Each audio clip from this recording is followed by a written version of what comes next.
Flashcards are good, but terminology mind maps can be even better because they force overt retrieval practice. Watch this video and learn all about them. In this video, I'm going to introduce you to this activity called a terminology mind map that I intend to use a lot here on the channel. I'll start by describing the process itself, what you should do to do one of these. Then I'll talk to you about why it's useful or beneficial to you. And then I'll give you some best practices you can follow to get the most out of these. For your own study, you can also use flashcards for the same general purpose, but I prefer terminology mind maps. Why? Well, it's easy to get lazy about doing things with flashcards and convince yourself you knew what a term meant when maybe you didn't. So stick around to the end of the video and I'll point you at a link and give you a few pointers about how to improve your use of flashcards. But for now, let's talk about how to do these terminology mind maps. Retrieval practice is a term that learning theorists use to talk about activities that start with you thinking about things rather than you receiving more input from outside of your brain. For instance, any activity where you have to think, hey, what are some terms that I learned recently in some context? And you think about those. You can kind of think of that as your brain is retrieving them and it's got it in short-term memory again and it's contemplating those things. And maybe you can think of the terms, but maybe you can think of the concepts because they may even be easier to remember. So some concepts you may not remember the term, or maybe there's not an easy term to describe them. But what you're effectively doing is reviewing terms and concepts together when you're going through one of these retrieval practice exercises, and terminology mind maps are one such retrieval practice method. So what do I mean by that, terminology mind map? Well, there's one bit of input. We start with a seed term that I'll give you in the sample videos. For instance, say your seed term is MAC address, as you see up in the upper left. So then the idea should be that should spring to life, if you've learned about MAC addresses, that should spring to life an idea of what are some related topics, some concepts and terms. So you would just start at phase one by making a list. So get a pen and paper, start writing. There's your seed term, MAC address, and then think of all the other terms that come to mind. Now, if you remember a term and don't remember exactly what it means, it's okay. If you remember a concept and not the term, then describe the concept, not in a paragraph, but just as briefly as you can, and make a list. That's all you got to do in the first phase. Your brain is working hard because your brain's trying to remember things, so that's a good thing. So now you've got a list. Then in phase two, you take the list and you basically make a picture that in some ways might mirror your mental image of your memory of what those things are. So you start with that seed term again, like MAC address written in the open space of part of your page, or maybe a whole new piece of paper, right? And then you look at your list and say, how would I organize these things? So if you see any terms that you think go together, like maybe there's some synonyms of MAC address, and there are in this case, you could put those together in the list. Or if there are subsets of whatever MAC address means to you, like maybe there are types of MAC addresses in your list, and there are, you'd put those there. So anything that goes together, in fact, it could be a list of things that are different about MAC addresses, for instance, that you'd put in a list. But whatever your brain is thinking about to say, hey, I think these terms go together or these concepts go together, put them together. And if those ideas are very closely related to the seed term, put them nearby the term. But things are maybe a little bit further afield from the seed term, put them further away in your map, like NIC and Ethernet switch. They're related, but they're not the same thing, right? And then with Ethernet switch, a couple of the terms in the list happen to be things that matter to Ethernet switch, so maybe you'd connect those terms there. Now what you're doing is forcing your brain to give these things attention. That helps improve your long-term memory of those things. It helps you think about those things. There are a lot of good effects there. There is a third phase. In this third phase, you can take your list that's in your mind map now and look at somebody else's list of terms and ask yourself, hey, are there any terms in their list that I didn't think of? Are there any terms in my list that they didn't think of? And decide if you want to update your mind map. For instance, in this case, item number 5 in each list, on the left in your list, you had a term that wasn't in the supplied list. And in the supplied list on the right, there's a term burned in address that wasn't in your list. Burned in address really is another term that you would see used for MAC addresses, so maybe you would add that to your mind map. So there you go. It's 3 phases, about 2 minutes max in each phase. So you start with the seed term, phase 1, 2, and 3, and you're done with the exercise. So why are these things good for you? Well, let's just say you learned something new. You watched a video, you read a book, something like that, and there were some concepts and terms that you learned. So day 0 is the moment that you learn them. And maybe there's a key term in there, a key concept, and that's the gray dot there. And maybe there were 3 related terms and concepts that you mentally grouped together. And there's 3 other ones that you mentally grouped together. And then 3 other concepts that really didn't go with anything else, so you remembered those. So if you had a quiz about this, the instant you finished learning them, it'd all be in your short-term memory, and you probably would get everything correct. That's the map I'm suggesting of what your memory had in it just after learning. Well, by day 2, of course, you've forgotten some things, right? If you didn't do any kind of review before then, say you remembered the main thing, the gray dot, maybe you only remembered 2 things from each of those lists of 3, and maybe you only remembered 1 of the ancillary things that were connected to the main concept, right? It's just natural. Our human brains are designed to forget things so that you don't remember everything that ever happens and is in front of you, right? This is natural. But if you say let it go through day 5, well, if you didn't do any kind of review, more and more is going to be gone, right? Maybe you've got the main term, you've got 1 term from the left-hand list and 1 term from the right-hand list, and you might not even remember the big topic, right? So it's very easy to imagine times when you've learned something and then some number of days later you just say, I can barely even remember watching the video or reading the chapter, that kind of thing. So here's what modern learning science says about retrieval practice in this process. It says, don't review immediately. Let some forgetting happen.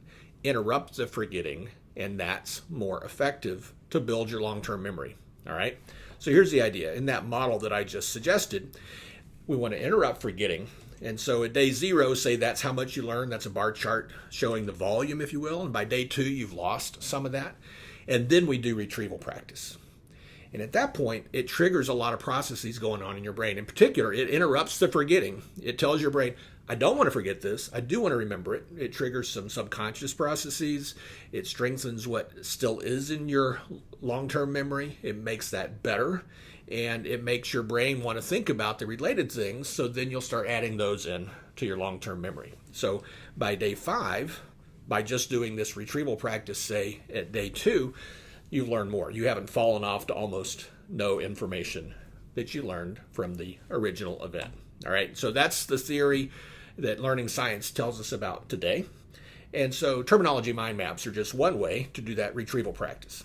And one of the reasons they're good, it's overt. It's 1 seed term that you're given from outside your brain, and everything else you have to retrieve from your memory, which is part of the process of getting your brain to give attention, stop forgetting, and start locking in to long-term memory.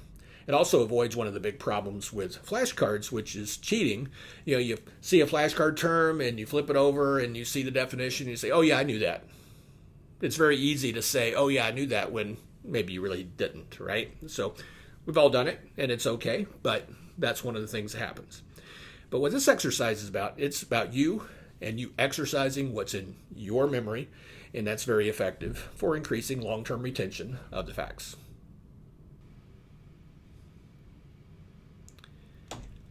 Now let me give you a few suggestions about how to get the most out of these terminology mind map exercises. So when do you do these? Well, modern learning theory says you should space your review, whatever kind you do. So if you learn something and you do your terminology mind map exercise immediately, it's still good. It's still better than having done no review, all right? So if that's when you can do it, do it. But it's better if you'll wait at least a day. And it's really not so much about how long you wait. It's just that you've waited and given your brain some time to start forgetting some of it. Weirdly enough, I know it does sound a little strange, but it's best if you'll delay it and schedule it on your calendar, because let's face it, if I say wait 2 days to do your terminology mind map, you learn something Tuesday and go do it on Thursday, you may forget, you may neglect it, you might not get to it. It's human nature. So put it on your schedule. So how much time to spend? 2 minutes per phase, 6 minutes for the whole thing. In fact, say you're making your list at phase 1 and you spend a minute and you've got 10 terms down and you're just running dry, you don't have anything else, move on to phase 2. All right, it's not about the amount of time you spend, it's about triggering your brain to give focus to these topics again. So when you slow down, move on to the next phase. Now, for that idea of delaying when you do one of these things, so you learn something new and now you're going to do a term mind map 48 hours from now, open up your calendar app and give yourself a note to do it. Now, there's a style of goals called SMART. That's an acronym. You can look it up. That says things like, I'm going to do a specific thing at a specific time, that kind of thing. Here are 2 samples. The second one there mentions the YouTube channel here. So I'll have videos that say things like, hey, schedule an event a few days from now. Here's the seed term. I've got a video about it, but wait to watch the video until you've done the activity a few days from now. So you could take that very text and put it in. I've also got a blog page that gives some suggested seed terms if you're using my books. My books, the concept focused chapters end with key term lists. So you could use the key term list in phase 3 to review and compare to your list. So set a calendar entry and even set a reminder. Now, what about tools? Pen and paper is fine. Don't let the tool issue get in the way. Pencil and paper, if you want to erase and move things around in your mind map, that's fine. But don't be worried about taking lots of time to find the right tool. Do them, benefit from them. Pen and paper anytime. However, if you want to, you can search for and download any mind map application. If you've never heard of those, yes, there are applications that let you build mind maps. And basically, you can type words and copy in pictures and organize and reorganize. For instance, on the screen, there's an image that shows a mind map I used in one of the early activity videos for terminology mind maps. So the one I use in the videos is called XMind. You can see the website there. I'm using the free version in the demos because I want you to see how beneficial it is even at the free version for doing this kind of activity. It'll work fine. It's supported on Linux and Windows and Mac. Now, for myself, I use Macs all the time and iPad, so I like one called MindNode Pro. I've used it quite a bit, just sitting there with a tablet at conferences, for instance, and taking notes. Finally, let me give you a few points about things to not assume about what you should be doing with this activity. First off, it's not about scoring 100% versus any samples that I give you in videos. All right? There's no correct mind map for the term that I supply you. It's totally about you exercising your memory, not about this is the perfect mind map in this case. All right? It's not about remembering 100% of the terms related to the seed term. It's about remembering the ones your brain currently remembers, so your brain will reorganize and remember those better long term, in which in the future then it'll be easier to add in new thoughts and terms into what you truly do remember better long term.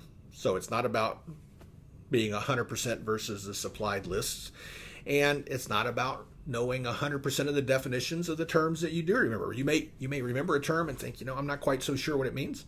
It's not oh no, I have to then go out and research for half an hour to find the meaning. Now, you can go look, that's no problem, but amazingly, your brain will work on it. It's networking. You're going to revisit concepts 100 times. All right, it's all intertwined. So be patient with the process, and it'll work. Just keep doing these terminology mind maps as you go through, and you'll learn more and more and lock it into long-term memory. So what actions should you take with this idea? Well, I'm going to tell you when to try these. If you watch the videos here, I'll end those with a suggested activity. Sometimes that'll be a terminology mind map. So you'll see a page like this toward the end of the videos that say, hey, here's the seed term, in this case TCP/IP. It'll give you the good, better, best suggestions of when and how to do them. And it'll point to a URL like the one down there that says, hey, if you want term lists and other resources to do other mind maps, there's the page you'll always be able to go to find most anything that's on the blog that I referred to on the channel. All right, so that's one reason why you might do one of these. The other is if you've got my books. As I mentioned earlier, a lot of the concept-focused chapters have key term lists at the end of the chapter, so you can go out and find some seed terms at my blog that point to the chapter. So reveal the seed term and make a terminology mind map there, and then you can compare what you came up with in your list to what's in the end of the chapters. All right, so there's the URL again that you can use to find those seed terms. Hey, thanks for sticking around till the end. I promised you some notes about flashcards. Well, term mind maps tend to be better overt retrieval practice in that they force your brain to think, whereas flashcards allow you to become lazy if you let yourself. So there's a link in the show notes that'll point you to a great resource from some learning theory folks who tell you about the research and why that's true, and it gives you some points on how to be better at flashcards because they're such a popular tool, right?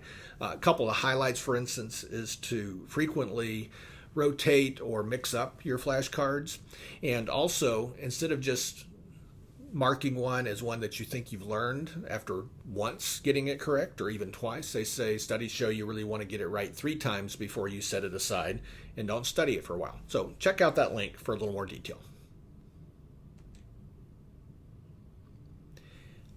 Thanks so much for watching the video. If you're new and you want to subscribe, please do, and click one of the bells so you'll get notified about new videos. As always, comment, let me know what you're thinking about, and give me a thumbs up if you like it. Hey, thanks for hanging out, and I'll talk to you soon.